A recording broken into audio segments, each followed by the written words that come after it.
प्रधानमंत्री नरेंद्र मोदी ने आज जितनी भी योजनाएं लॉन्च की हैं उनमें बिहार प्रमुखता में रहा है और इसके साथ उन्होंने बिहार में चल रहे सियासी संग्राम में विपक्ष पर खिताब चोरी का इल्जाम भी लगा दिया है।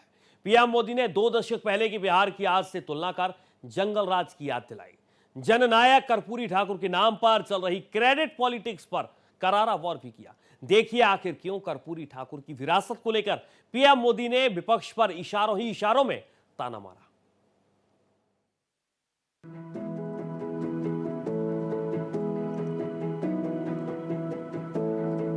कार्यक्रम था दिल्ली से वर्चुअली पीएम सेतु योजना लॉन्च करने का।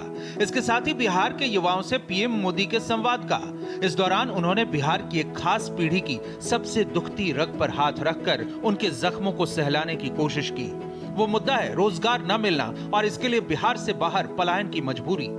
वैसे युवा जिन्होंने बिहार की बदहाल होती शिक्षा व्यवस्था, इंडस्ट्री और रोजगार का घोर अभाव, भ्रष्ट सिस्टम, बिगड़ी कानून व्यवस्था का दंश झेलकर पलायन को मजबूर हुए, उनकी व्यथा को आज पीएम मोदी ने आवाज दी। हालांकि बिहार इस दंश से पूरी तरह उबर नहीं पाया है, लेकिन पीएम ने 2 दशक पहले के बदहाल राज की चर्चा कर आरजेडी को घेरा। बिना जंगल राज का नाम लिए उनका इशारा इसी ओर था। दूसरी तरफ पीएम ने नीतीश सरकार की सराहना करते हुए उन्हें बिहार के बिगड़े हुए सिस्टम को पटरी पर लाने वाला बताया। इस कार्यक्रम से बिहार के हजारों युवा भी हमारे साथ जुड़े हैं। इस पीढ़ी को उतना अंदाजा नहीं होगा कि 2-2.5 दशक पहले बिहार में शिक्षा व्यवस्था किस तरह तबाह थी। ईमानदारी से न स्कूल खुलते थे, न भर्तियां होती थी। कौन माँ बाप नहीं चाहता कि उसका बच्चा यहीं पढ़े और यहीं आगे बढ़े, लेकिन मजबूरी में लाखों बच्चों को बिहार छोड़कर बनारस, दिल्ली, मुंबई जाना पड़ा।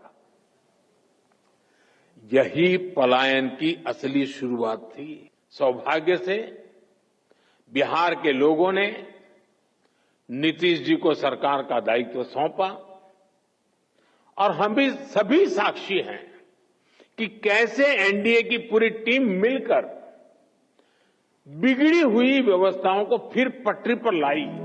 बिहार में चुनाव नजदीक है और सभी दल इसकी तैयारियों में मसरूफ हैं। ऐसे में विकास योजनाओं के जरिए चुनावी चक्रव्यूह से इनकार नहीं किया जा सकता।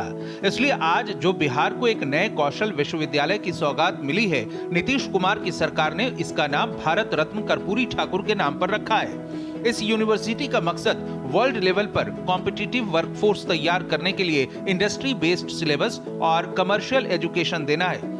दरअसल बिहार में पूर्व सीएम और जननायक कहे जाने वाले कर्पूरी ठाकुर की विरासत के नाम पर खूब राजनीति हो रही है। तेजस्वी यादव और उनकी पार्टी आरजेडी जहां इस विरासत पर अपना दावा ठोकती रहती है। पिछले दिनों राहुल तेजस्वी की वोटर अधिकार यात्रा में जुटती भीड़ को देखते हुए उन्हें जननायक संबोधित कर सोशल मीडिया पर वायरल कराया गया।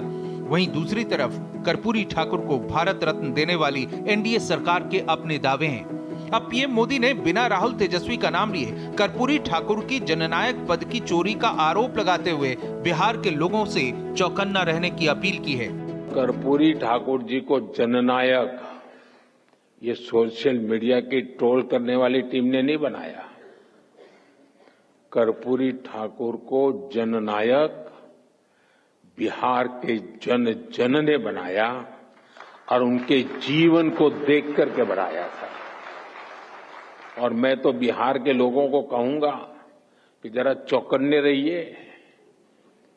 ये जननायक पद कर्पूरी ठाकुर से ही शोभायमान है। आजकल लोग ये जननायक की भी चोरी करने में लगे हैं। पीएम ने कर्पूरी ठाकुर के योगदान को याद किया। जननायक कर्पूरी ठाकुर पिछड़ों और दलितों के मसीहा माने जाते थे, जबकि बिहार में सरकार बनाने के लिए पिछड़ों के वोट की बड़ी अहमियत है। माना जाता है ये वर्ग जिसके पाले में जुड़ा, बिहार में उसी की सरकार बनती है। ऐसे में चुनाव के वक्त कर्पूरी ठाकुर की विरासत पर खींचतान लाजमी है। इसके साथ ही पीएम मोदी ने नीतीश सरकार की उपलब्धियों का जिक्र किया और हर क्षेत्र में आरजेडी के बदहाल राज से तुलना कर नीतीश सरकार को बेहतर बताया। एक समय था जब बिहार में स्पोर्ट्स से जुड़ा इंटरनेशनल लेवल का इंफ्रास्ट्रक्चर तक नहीं था। आज बिहार में स्पोर्ट्स के नेशनल और इंटरनेशनल इवेंट्स हो रहे हैं। बिहार विधानसभा चुनाव के मद्देनजर देखें तो ये पीएम मोदी की सौगातों के जरिए विपक्ष के लिए व्यूह रचना है। हालांकि कर्पूरी ठाकुर के नाम पर तेज हो रही राजनीति से ये देखना दिलचस्प होगा कि अति पिछड़ों का चुनावी आशीर्वाद आखिर किसे मिलता है, उसे जो अति पिछड़ों को वोट बैंक मानते हैं या उसे जो अति पिछड़ों को पावर बैंक मानते हैं। Bureau report, Bharat express.